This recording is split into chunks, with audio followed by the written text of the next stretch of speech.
I hope to approve the consent agenda. Support. All in favor? Aye. Okay. New employee introduction. I see you back there. There's two. Well, I would like to introduce Jade Boltman, and maybe Jade, you could stand up and say a little bit about yourself. Okay. Jade took the position that Lynn Wright formerly had as the Children's Mental Health Case Manager. So yeah, I'm Jade Boltman, and I've been here for about a month, and I finally feel like I know what I'm doing. So Good. I'm really just excited to contribute to the Health and Human Services, and the team has been great and supportive, and looking forward to continuing my journey. So Welcome. thank you. Welcome. Welcome. I wanted to introduce Anita Josiah. She's our new in-home support coordinator. Do you want to tell her about herself? Hi, yep, I'm excited to be here too, and some of you, and have met you before, I think most of you. So coming from AEOA, and very excited to be here at the county and in this role. I'm really looking forward to it.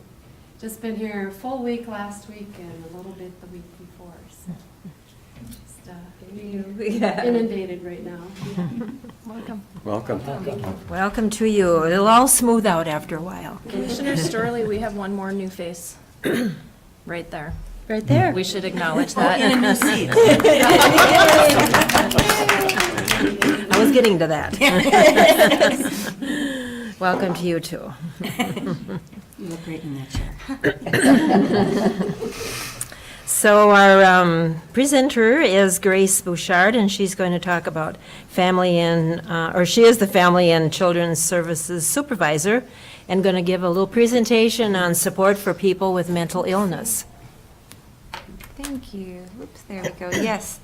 Thanks for letting me present on this really important topic. There's so much happening in this area, so I thought I would just do an overview of what's happening locally and regionally and in the state. First of all, I want to talk about the overarching system that really supports and guides our work in new efforts in mental health, and that is the Region 3 Mental Health Initiative. And I know some of you have heard me talk about this before, but I just want to give you an update on what the Region 3 Adult Mental Health Initiative is. It's a group of people that have been meeting for a really long time. It was formed by the legislature in 1995 at the closing of Moose Lake Hospital. There was an attitude and a belief that people needed to be living in their own communities and getting community supports so that they could live their lives more fully. And so when those Moose Lake Hospital closed, the resources and money that were used to support that physical structure and all the staffing and employees went to the region and to the Mental Health Initiative.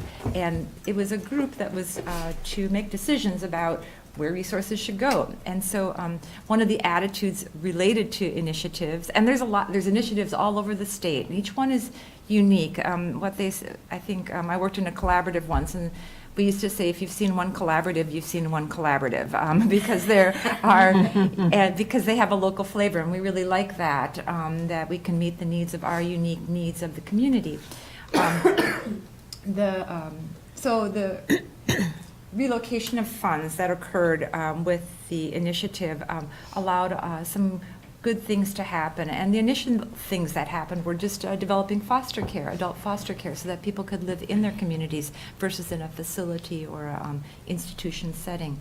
Another aspect of what happened was something called ARMS, Adult Mental Health Rehabilitative Services, and that is a position, a person who helps a person recover. I think we didn't have really an attitude of recovery from mental health in the past. There was so many things related to mental health, stigma and shame and lack of knowledge kept us from learning about how to help people with this chronic mental health condition that is something that people can recover from.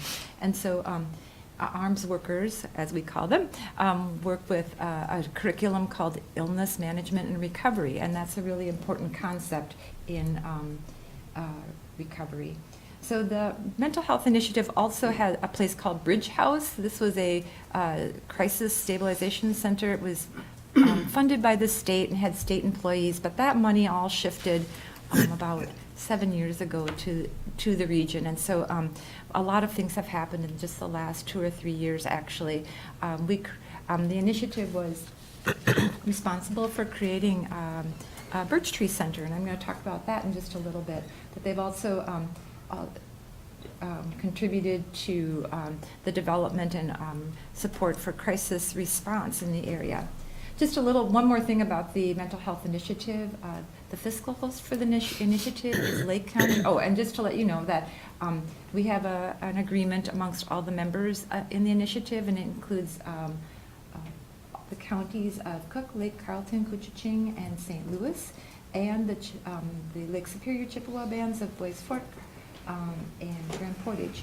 And so we have the overarching entity that has authority for the initiative is the Arrowhead Health Alliance. So it's a stable, well-supported organization and entity, and there's a great communication. In fact, Rick, who is the coordinator for the initiative, is also a coordinator for the Arrowhead Health Alliance, and so it's a really strong entity.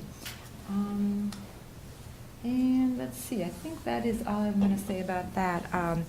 The next thing, so it was formed in 1996, and it's responsive to community needs and operates under the Arrowhead Health Alliance.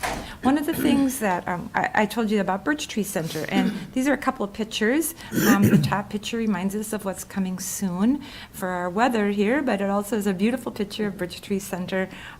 It opened in February of 2016, and people from around the region have used the Birchtree Center as a crisis stabilization facility. It's for when people don't meet hospital level of care. So when a person comes to the emergency room and they need to enter, they need to go to Miller DeWan, as we say, or a behavioral health unit at a hospital, that individual needs to meet certain level of medical criteria in order to pay for that stay. And if you don't meet that criteria, you cannot go to that place. And so there's a gap in services, and so Birchtree Center was created for that. The picture below is a picture of the rooms that we have there. Everybody has their own room, their own bathroom. It's private, it's supported. In fact, they don't make food and everybody eats their own food. They have some sort of contract with Cub Food, and so you can get, like if you have a special diet, and you can get the food that you need. It's really, people are called guests at Birchtree Center because they are there to recover and heal and to stabilize. The other thing that Birchtree does for the region is they're an after-hours dispatch for crisis response. There's people on staff at Birchtree Center who take crisis calls, and they dispatch crisis responders in St. Louis County, Duluth, and then also throughout the region. And our local contract for crisis response is through HDC, and they provide after-hours on-call services. So after-hours on-call services was, again, something that was mandated by the legislature, that part of this system of services that is really mostly parts and not a system needed, a piece of the continuity that was required was the after-hours on-call. And so Birchtree was providing that, and now HDC provides it locally in Carlton County, in the hinterlands, as we call it, in Carlton County and Cook County, because there's already bricks and mortar and a support staff in those locations. But the crisis on-call response took on a unique flavor in Cook County because we didn't want to dispatch people to individuals' homes late at night on our cold, remote roads. So we do have people meet at the hospital. And that was, I just want to thank the hospital so much for the work that they did in developing an MOU to allow the Birchtree Center staff, the HDC crisis response staff to meet in the hospital. There are rules about coming into an emergency room door. If you are not treated by the emergency room, when you come to the emergency room, it's a violation of the law, EMTALA, if you're familiar with that. And so Kimber and her attorneys did a really great job of working on helping us get around that problem. And that same MOU template was used down in Carleton County, so that Carleton County now can use the emergency room as a meeting place for people who are having a crisis experience. And so that kind of creative thinking and moving outside of our silos and not thinking rigidly is really what helps us achieve good things. One of the other things about Crisis on Call, it's not just to get people to Birchtree Center. That is not the purpose of having somebody meet people. The goal is to help people recover with their own support system, with the people that they know and love and who know and love them, and with their own resources. And so we really want to encourage and utilize local resources. I think one thing that might help, and we talk about this, but we haven't quite gotten there yet, is if we had a crisis stabilization bed here locally, if we had an adult foster care licensed home where a person could go to have support so they wouldn't have to travel so far away from maybe their therapist, from their job. Just because you're having a mental health crisis doesn't mean you can't go to work the next day or you can't parent your kids. You just need somebody to give you some support and direction. So we want to keep people closer to home. The other thing that happened 2 years ago, the legislature said, not only do you need to respond to adults, but you also need to respond to kids. And so that was another impetus for getting HDC involved, because they have expertise in both working with adults and kids. But so the after-hours response is for adults and children. Another piece in this puzzle of support for that's a new thing and also available in Cook County is a peer support specialist. And a peer support specialist is somebody who themselves has had an experience with mental health struggles and has woven their way through the system and has recovered. And similar to the AA model, when people have chemical dependency struggles, they go through treatment, they get a sponsor, they recover. And so this is a model of peer support. It is a billable service, which is really great because it allows for people to provide support. And I guess in our long-term vision, we wish peer support specialists could be those ones going to the emergency room when somebody's having a mental health crisis, because they themselves know what the system is like. They can provide the support there. But so yes, let's see. Another piece of the puzzle that's new and we're really excited about and is integrated behavioral health providers, and they are at Sawtooth Mountain Clinic. A few years ago, Rita Plurd applied for and received a grant to enhance services for mental health, and an integrated behavioral health providers were hired. And I don't know if any of you have gone to the clinic and then somebody said maybe you want to talk to Sarah or Jane or Maggie. These are people who are the support specialists, and it's a recognition of the fact that we are whole people, and that when we have physical health issues that there might be corresponding behavioral health issues. For example, if you have a chronic long-term health condition and you don't have a way to pay for all the medical care, think how stressful that would be. Would there be some co-occurring disorders? Might you be depressed? Might you be anxious? Probably. And having somebody to talk to you about that and guide you to a resource that can help alleviate some of that stress is going to help you want to access health care more likely and help you recover better. In fact, research shows that people who are having surgery, if they know how that whole bill is going to be paid, recover more quickly and are healthier. So it's just really important to really recognize the importance of health and the behavioral health supports. Some other kinds of supports that is provided is dealing with issues such as insomnia. There's a lot of that's a common struggle that people have, and it can be related to medications that people are taking. Stress. We know that stress activates adrenaline, which can have a negative effect on our body. So helping people with stress management can really help with their overall health. And so we're really thankful for the work that Sawtooth Mountain Clinic, both the hospital and the clinic, are doing to move towards that support for mental health and behavioral health. Another new thing is telepresence through video, and people are, when we're short of therapeutic staff here in Cook County, people can access staff in other parts of the state, actually. HTC has been really great with video, and we've been utilizing that for psychiatry. Again, really something in scarce supply, and therapy. And that is really exciting. I also wanted to say, acknowledge another extension of a service and that HTC is providing, and that is seeing people in jail. I think when people, I can't think of a bigger, significant crisis for people when they're incarcerated for whatever reason, and a lot of times people they're struggling with chemical health issues, and that's what led to the incarceration. So having somebody who can meet you in the jail is really powerful and helpful.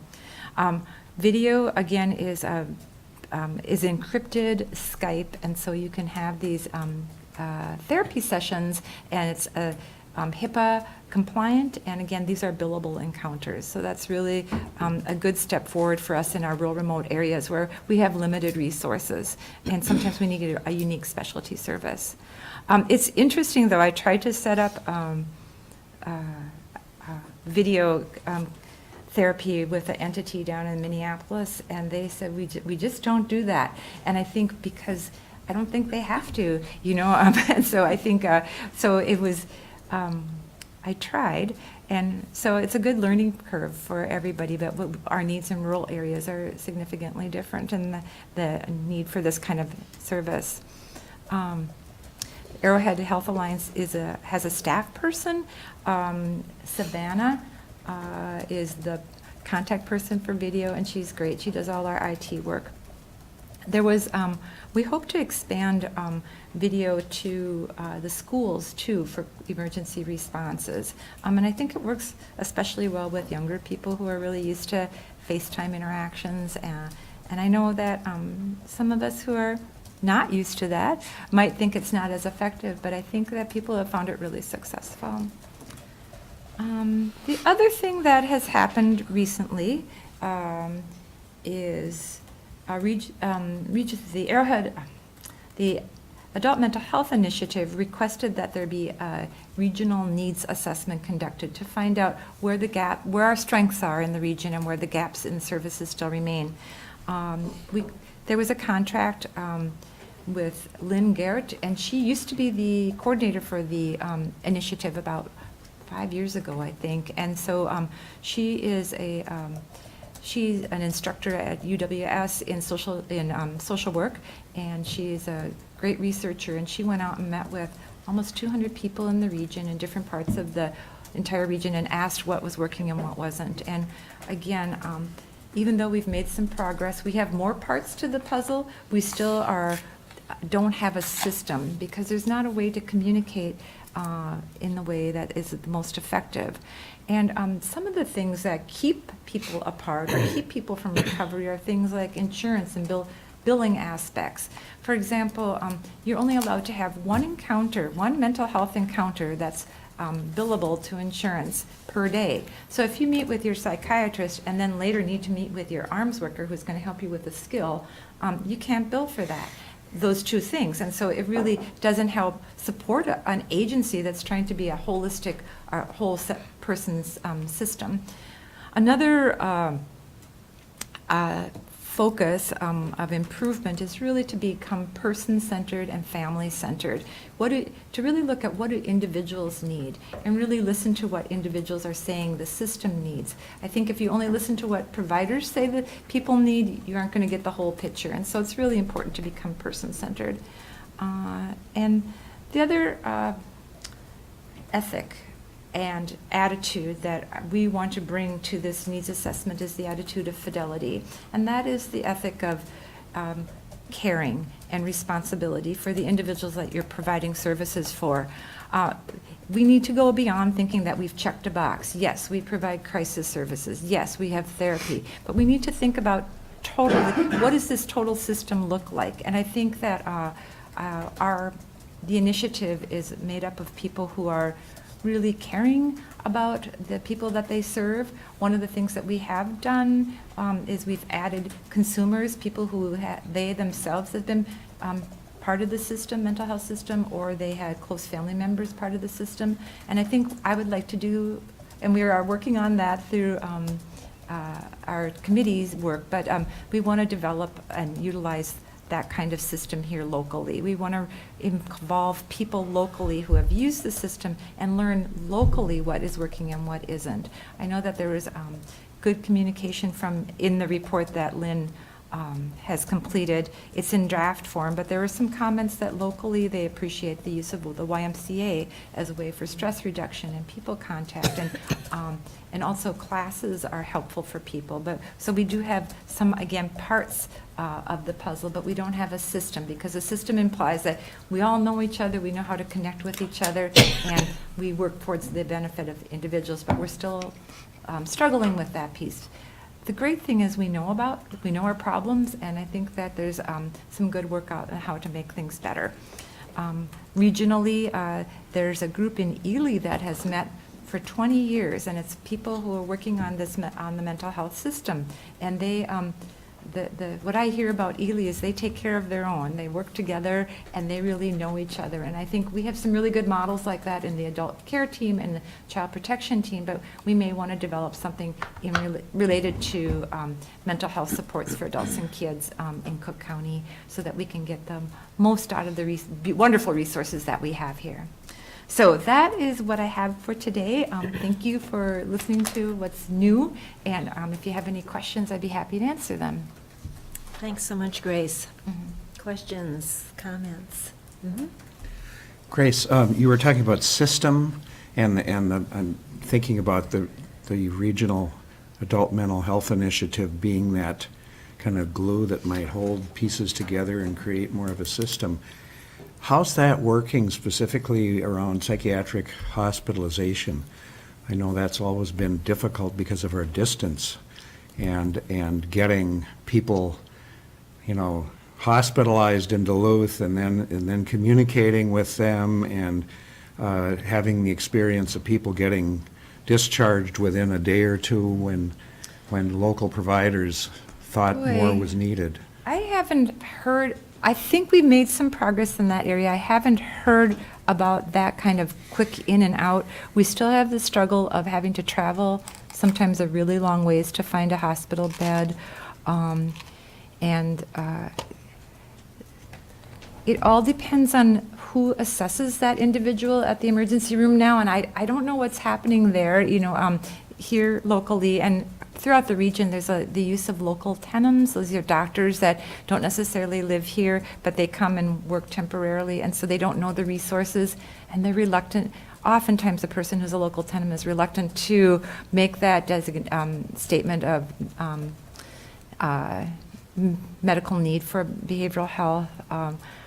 I haven't, Martina might be able to voice in on this too, but I don't feel like we've had that recently. I think the use of the crisis responders has helped inform the staff, so that's good. Also, that is a problem regionally, and in Duluth, there's a big effort to figure out something called a Triage Center. I think the hospitals themselves feel pressured. Some hospital behavioral health units have contracts with the state, and they have people there who are on commitment waiting maybe another level of care, so they don't have space available. So there's a lot of, we haven't had the same problems. We have different problems, and so, but at least that one doesn't seem to be as prevalent as it used to be. We still have a problem with transportation, and we need to figure that out. I think that's a significant issue of, certainly if somebody meets hospital level of care in the emergency room, that's a hospital-to-hospital transfer. But we have a staff, at times there's staffing shortages, and in fact, this weekend there wasn't an adequate emergency EMT staff to do a behavioral health transport out of the county. So we run up against all those kinds of resource issues. So. Related question would be, what's the utilization of the Birchtree Center from Cook County, And are those same transportation issues a factor in getting people there? Well, so I'll say that in the last year, 2016, I think there were about one person per month stayed at Birchtree Center, and a stay at Birchtree can be up to 10 days.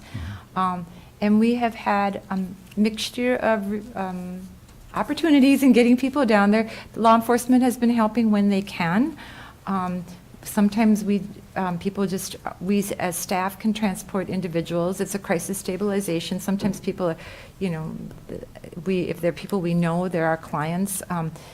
It's a very safe and positive, warm handoff. I know that Roger and Grand Portage staff have transported individuals themselves. So we have, I would say it's uneven. We still scramble. We don't have a system. So it's an area that we need to figure out. So, Thanks. yeah. Yes. Chair.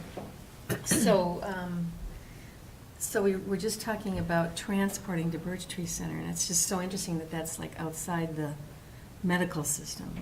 Correct. So you couldn't be transferred via ambulance. So if you were to get the ambulance, you went to the emergency room, the only outcome would be Hospital, correct. which is really interesting that we can't get those systems to work together. But that's, maybe down the road. Yes. And I think there's been, I know that the Sheriff's Department is working on it, and they've been very, very helpful. I think we just need to sit down and Yeah. list these problems and figure out, there might be simple solutions for everything, but we just haven't spent the time that we've needed to figure it out, so. Which is where strategic planning is awesome. Would you say, Grace, is we don't want to criminalize it, so with law Right. enforcement transporting it, That's needs to be Right. in an unmarked vehicle, and I don't know how the officer needs to be plainclothes. Plainclothes officer, yes. So that's, Makes sense. that causes a barrier too. Yep. Just if we don't have someone at law enforcement that can do that. And that is a really good point, that this is a health condition, and if every time somebody has a behavioral health issue and they need to go somewhere, you need to be in a caged car, think of what message that sends about your depression, or about Yeah. your anxiety. Makes you more It's just, depressed. yeah, so that stigma and shame really hangs on. I was thinking, I've been doing this kind of work for many, many years, and my first work was working in crisis response, and we had this, we used to call people who frequently use services, we called them the frequent flyers or chronics. It was just such negative language, but it was typical to just say, oh, them again, versus saying this is a person with a chronic health condition who isn't getting the treatment and services that they need. We just didn't have that mentality 30 years ago, so. You wouldn't say that to someone who has chronic headaches or... No, or that's if you had a heart condition, you're like, Yeah. oh, that chronic Oh, heart that condition here again? again? Yeah, you would just never say that, so. Yeah, But it's we have really attitudes that need to change, and that's big work. The other thing that you mentioned that it seems really positive and exciting is the peer support specialist. Yes.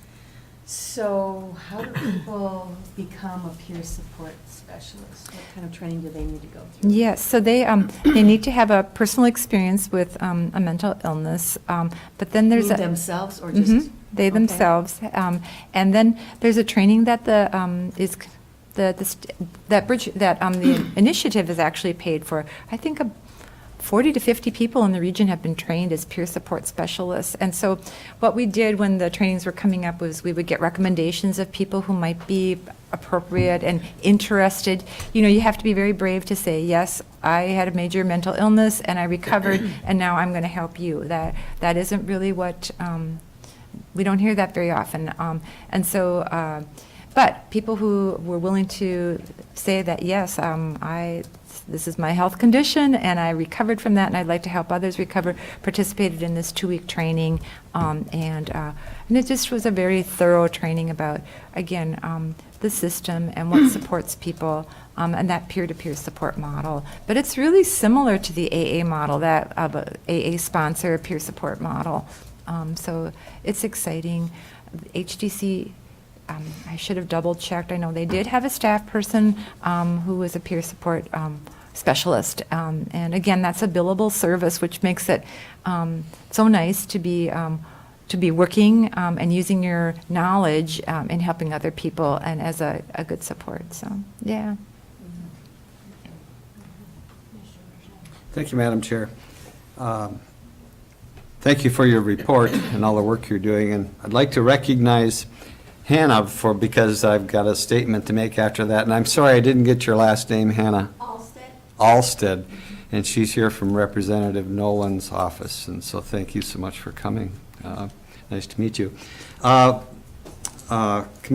Storley and I were at a meeting last week with representatives, county commissioners from the Northeast area, District 1. And I know that we'll talk about this, I believe, this afternoon, and Jenny has a report on that. But one of the top priorities that we had was support bonding proposals that strengthen the mental health continuum of care through regional triage centers for crisis intervention and the creation of new housing options. So I think we as commissioners took some action on that and think that that's a very strong thing. So please take that back, Hannah, to represent NOLA, especially if there's something that can be done, at the national level. But so that's something that we see as maybe some real hope for our future, and it's been a model that's worked well. So I'd like to add that. Thank you. That's important work. Yes.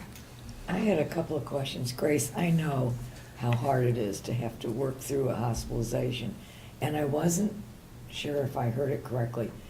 If someone showed up at the hospital here and HDC responded and they needed hospitalization, who finds the bed? Who's Then- responsible? That's a very good question. So a person can present to the crisis responder in many ways. They themselves can call and say, I need to talk to somebody, and that meeting spot would be at the hospital. Or perhaps law enforcement would encounter a situation and they might help facilitate the connection. If a person presents to the emergency room and the emergency room staff themselves can call the crisis responders to help figure out what that person's resources are, get them connected. But ultimately, if a person meets hospital level of care, it's the hospital that has to make the call to find the space and have the authority for making that placement. So in Cook County, North Shore would have to Correct. make all the calls to do that? Correct, yes. Okay. Yeah. And when you transport someone, which I understand for depression and anxiety, but I've done this where transporting alone, and I'm thinking of your distances here, although metropolitan Chicago with bumper traffic can be as long. There were times when I was very frightened that person was going to jump out of the car and try to kill themselves that way, and feeling liability and horrible for that person, and so. It is a worry, It's hard. and the crisis responders that they do not transport, and so that's Okay. why, as Martina said, we're kind of that idea of an unmarked car That's good. is it's just trying to figure out how to find that right balance of safety for the individual, safety for the transporter, diminishing stigma, and that compassion and safety. And so I think we're still trying to figure it out. There was some legislation a couple of years ago that allowed for billable transports with a specific kind of car.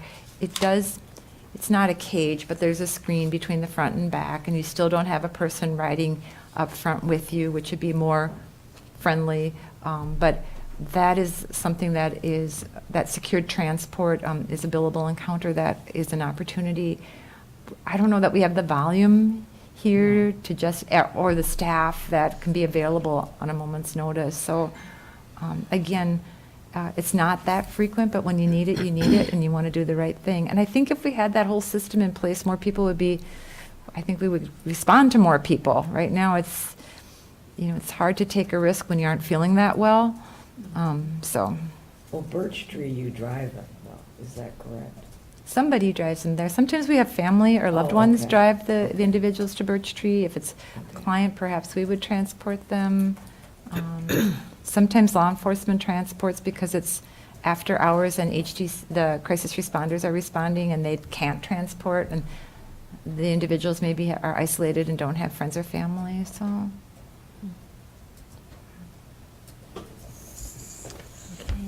Yes. One other question. I've been a fan of the behavioral health providers at Sawtooth Mountain Clinic Yes. ever since I heard about that development. But I'm curious, how is that impacting HDC? Because I would assume that there's some change in utilization, maybe, where more people are being seen at the clinic and not going to a provider like HDC? So that's a really good question. I feel like the opposite might be true, is that there's more referrals because they have the goal of the integrated behavioral health specialist is not to see people long-term. It's supposed to be short-term encounters, although they are seeing a few people more long-term. But because we have so few therapists, if you're seeing a family and there's 3 people in the family, it's maybe helpful to split it up a little bit. But that is a really good question. I know that a lot of referrals are made right to HTC, and they like the continuity of seeing somebody and saying, let's make that call together, let's set up an appointment. And I know that that happens frequently as well. So I think that'd be really interesting to find out. Yeah, I could see where it could increase referrals to HDC, and the beauty of having an immediate response when a physician thinks someone should have some type of mental health contact and have it right there probably increases the utilization of some kind of mental health service wherever Yeah. it may be. It's a good point, something we haven't measured yet, so that's Yeah. be worth it. And I just want to piggyback on that, and just the idea that it's a whole person and a whole reason that they're at the clinic. So it's Right. just a great bringing in of the whole It's a great service model. model Yeah. to treat the whole being. And so I would bet there are more referrals, and that it will make it more accessible. I think that's the goal, that all these services will be more accessible, and we'll treat ourselves as whole beings rather than, I have a sore finger. But Yeah. the reason I have a sore finger may be because I did this. Yeah. I mean, it's just so much, we're such complicated beings. I just Yeah. think it's, like you said. We it's should just- ask HDC what Yeah. they have to say about this. Yeah, it'd be really interesting. Kind of along what Jan said, one of my coworkers was getting brought into the ER, and the first time thought that they were having an allergic reaction because they were hyperventilating and they couldn't figure it out. Brought into town again a second time. After the second time, the coworkers are like, oh, well, they're a hypochondriac, they're making it up or whatever. Well, the third time they came into the office and I was sitting there and I watched them come in and I looked at him and I'm like, holy crap, this person's having an anxiety attack, you guys. And so because I have them, I was able to sit down and talk like a peer situation and walk the employee through the whole calming down so we didn't have another ambulance ride to town.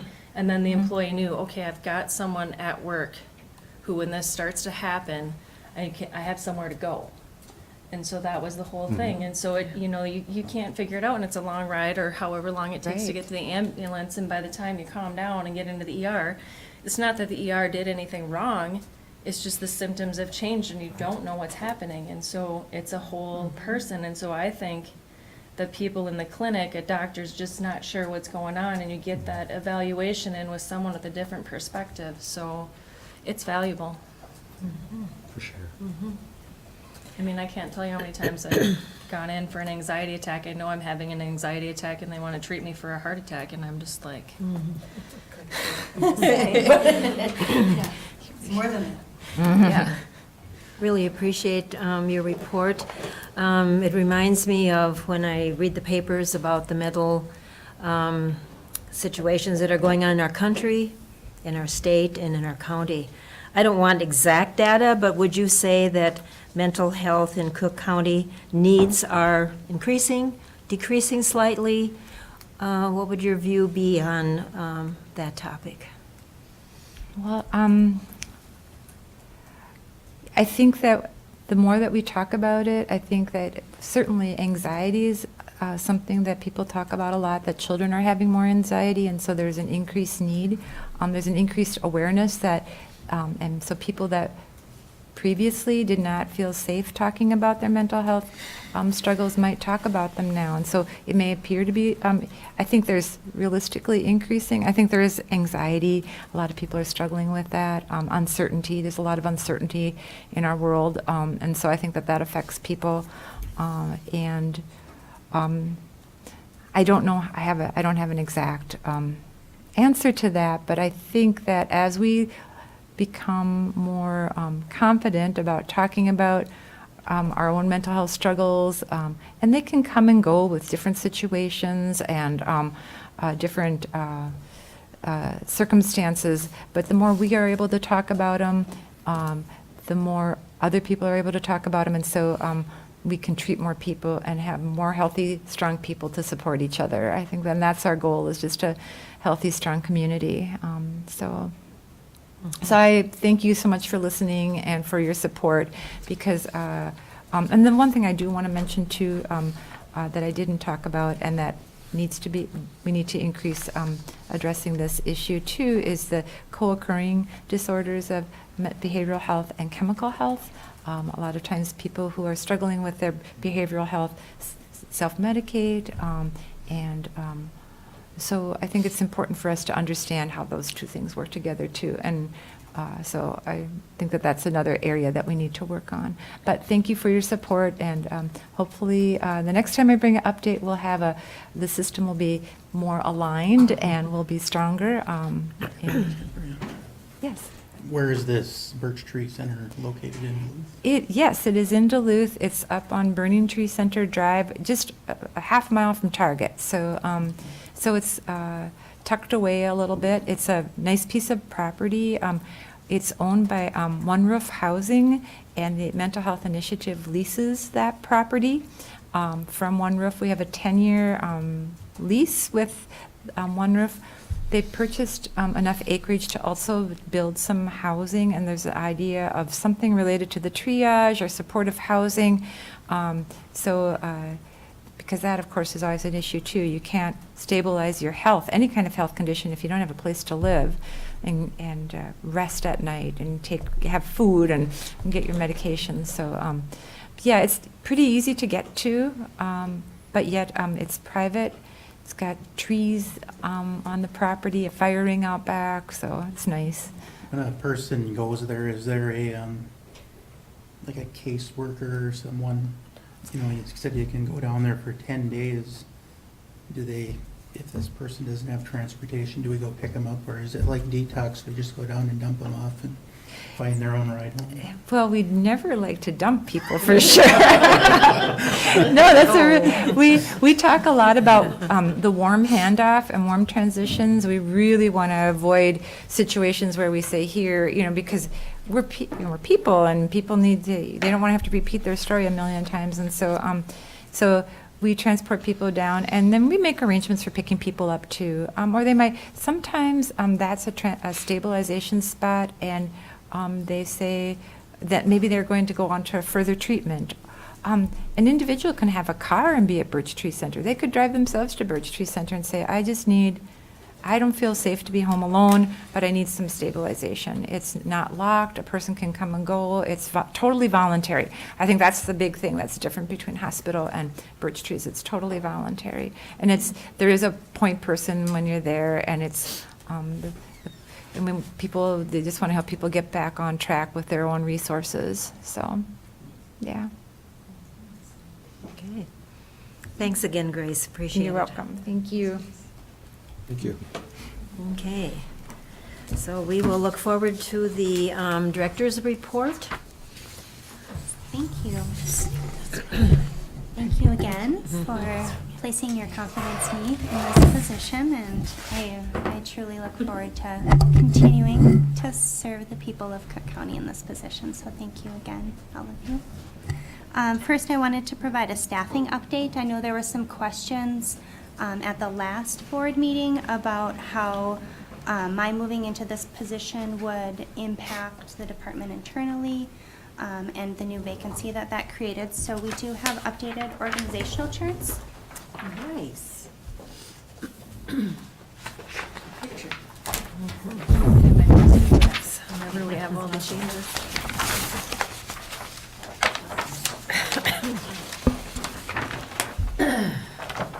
So currently, the financial assistant supervisor position is vacant.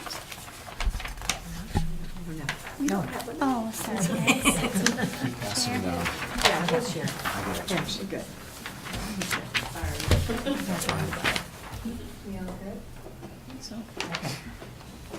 So currently, the financial assistant supervisor position is vacant. We have an internal posting that is open through October 24th. We anticipate that that would be filled internally. If not, we would post that externally. And again, if that is filled internally, we would anticipate another vacancy, potentially within our department. Another potential change on the horizon, Julie Berglund is currently providing some case aid support to our billing department. And as a part of bringing Lori on as our fiscal officer, it was anticipated that Julie would transition out of that role. So that is in the works. Our adult services department is now fully staffed. You met Anita this morning, and Jean Munson starts on Wednesday as an adult services case manager.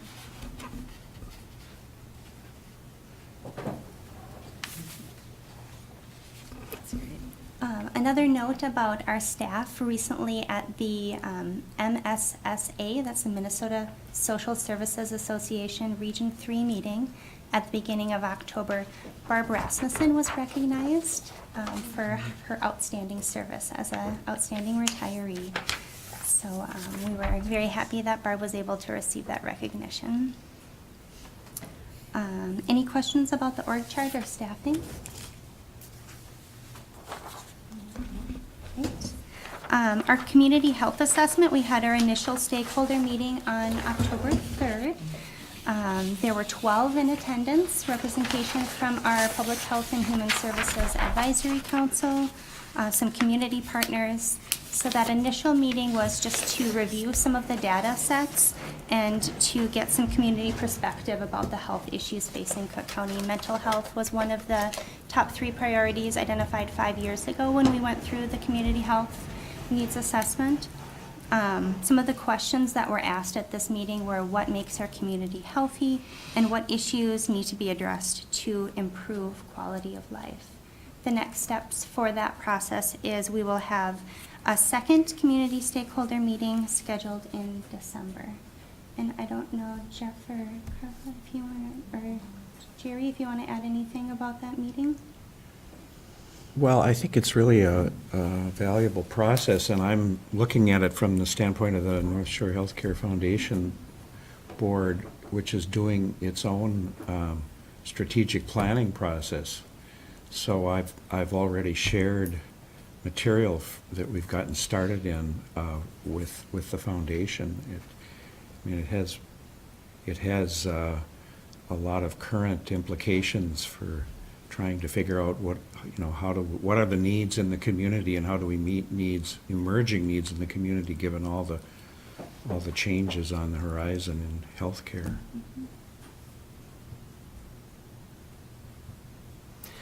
Yeah, and I would say that the 5-year community health assessment is really important. It's going to help us prioritize and budget for the needs in the community over the next several years and help us to take a long-range look instead of just running and putting out, responding to emergencies and crisis.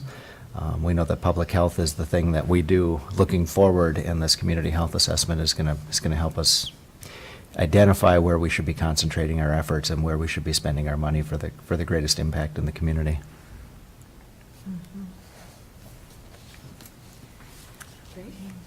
So again, we'll have a second meeting scheduled in mid-December for the next steps. Oh, good.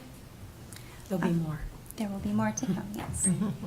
An update from the Region 3 EDMS, that is our electronic document system that we've invested in as a region within Region 3. St. Louis County staff from IT were on site last week to meet with staff to talk about how things are going, updates. One of the big projects that we're working on right now is creating a workflow within our electronic case systems, and this is for the financial assistance programs, healthcare, and cash and food support. Is that the St. Louis County IT is currently building a system for becoming paperless with our healthcare in the MinSure system. So currently, we're still working off of paper applications, paper files, and they've been working on this for some time and are just in planning stages for our business practices. The technology is all built, so it's just looking at our internal practices in going live with that system to be fully electronic in that department. An upcoming or a policy change that went into effect in October. As of October 1st, Cook County received a waiver from the SNAP requirements, the Supplemental Nutrition Assistance Program, for individuals who receive SNAP and don't have dependent children and don't have barriers to work. So previously, there were some time limits and work requirements for that population. It's called ABOD, or able-bodied adults without dependents. So every year, DHS submits a waiver on behalf of counties. It's based on unemployment rates and other factors that would contribute to that. And currently, there are no time limits for that population. And again, it's the entire 7-county region, and all of the tribes in the state of Minnesota are under a waiver for that program.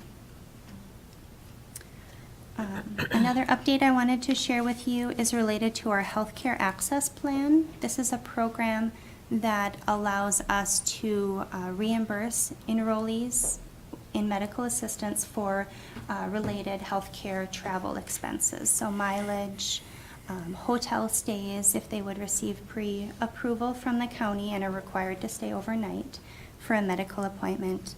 One of our staff went to a training at the end of September and received some guidance from the state that we needed to update our policy to meet the state standards. Previously, we were allowing reimbursements retroactively up to a year, and we were advised to shorten that time frame and to be very explicit about that in our policy. So we have updated that plan.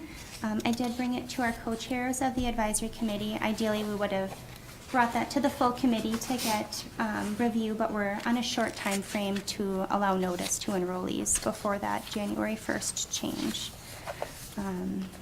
So again, the only change to that policy is to specify the timeframes in which we could reimburse a claim retroactively, and we've shortened that to the longest that they suggested, which was 90 days. And unless you have any questions about that, that is our first item for board action, would be to approve that revised plan. I'll make that motion. Second. All in favor? Aye. Aye. So, okay. Could we back up just a little bit, and who's on the community health assessment? Is that like a broad spectrum of the whole county? It is. I actually have a Community? list of everyone who was in attendance at that initial meeting. Not everyone who was invited was able to attend. Our entire Public Health and Human Services Advisory Committee was invited. Each of the supervisors were invited. Jeff was in attendance. Some other members of the community that were there, Hartley from the clinic was in attendance. Joni, obviously, from Public Health was there. And again, from the advisory committee, people like Rita from the clinic, Roger from Grand Portage, and Tim from Environmental Health. Okay, thank you. It's good to know that this is a whole community effort, a whole county effort to work on this, and so I'd like to get the word out about that, too. Okay, any questions about the update and everything from our new chairperson, from our new director? Thank you. So we're going to move on then with other board action under B. So move.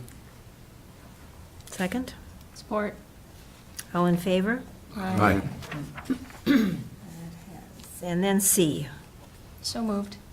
Or, All in favor? Aye. Aye. Thank you, it passed. All right, we'll move on to committee reports, starting off with Arrowhead Economic Opportunity Agency. okay, we will have our annual board meeting on Thursday. I was not able to attend last month. Every other month, I have 3 assigned meetings on a Thursday, and that's the furthest away. Yeah, right. So yeah. I'm sorry, Okay. I miss that every other month, but I try to go the months that I can. We'll catch But- up next month then. Yeah. Okay. Arrowhead Health Alliance Joint Powers. Thank you, Madam Chair.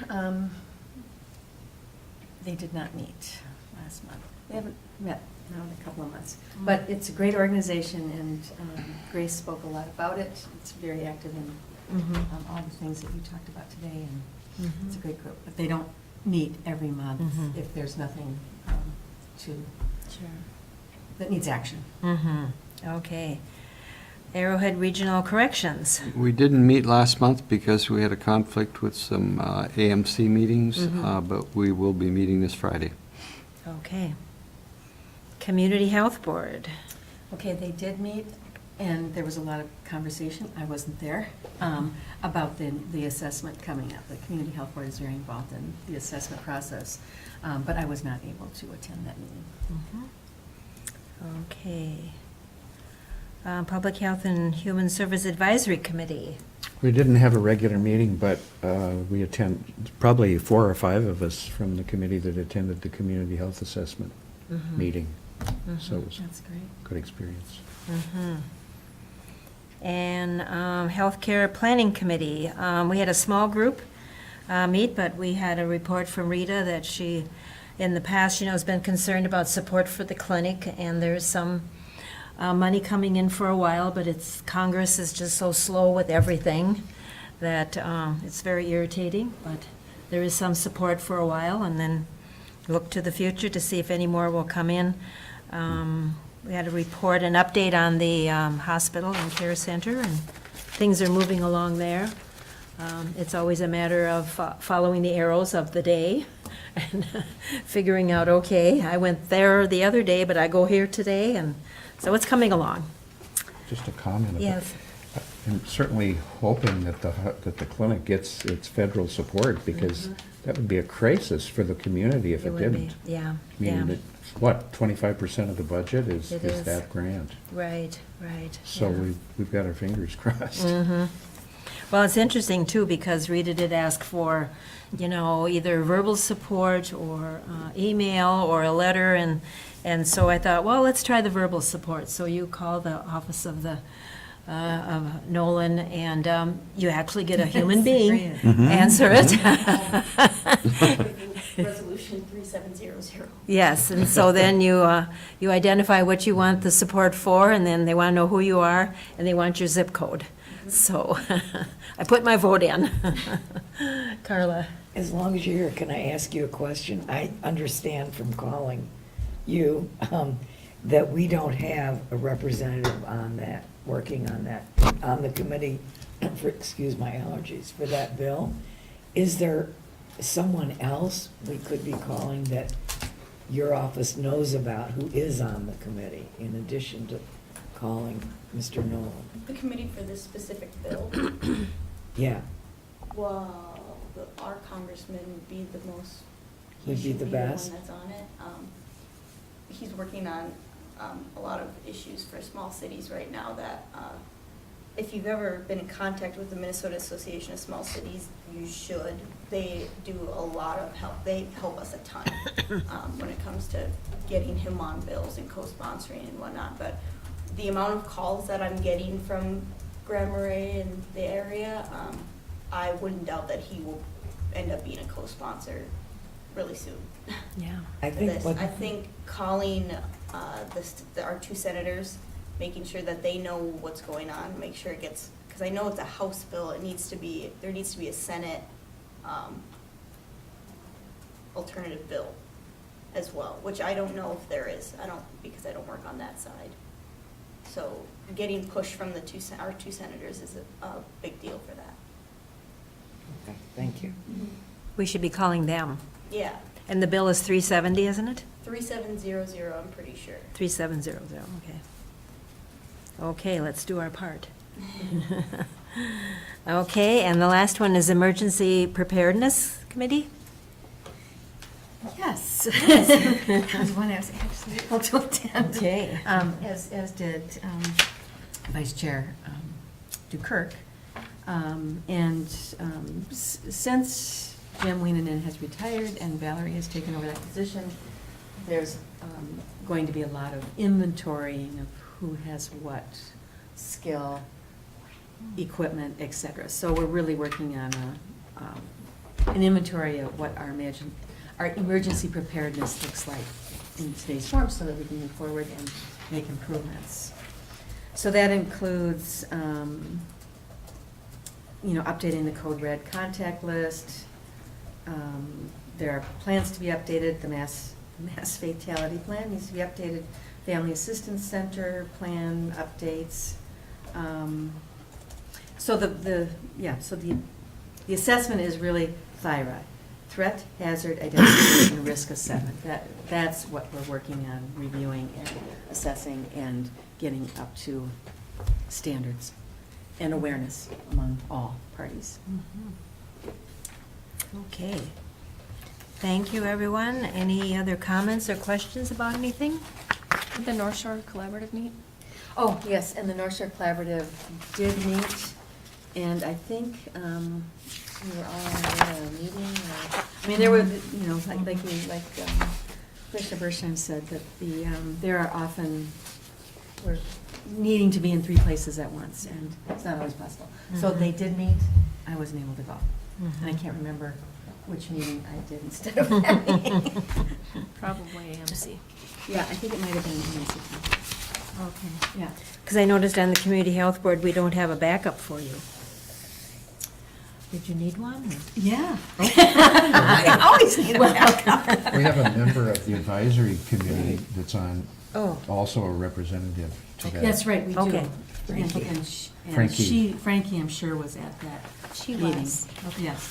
Okay, And I yeah. bet I you was were there for part as of it, well. yes. Okay. So is there anything from that meeting that you could share outside of, getting the assessment ready to go? Sure, yeah. We connected a little late by phone, and I had to leave early, so I only was able to catch part of it, but they did a financial review of Healthy Northland and SHIP, and then there was a presentation on the Rutabaga Project, which is a local food initiative out of Virginia. Oh, yeah. Awesome. That was about all that I caught. Great. Thank you. Okay, rutabagas grow well here, too. And zucchinis. Literally. You could live on zucchinis. Along with potatoes. Okay. If there are no other comments or questions, I will adjourn our meeting. Is this sort of like a I think she just sent her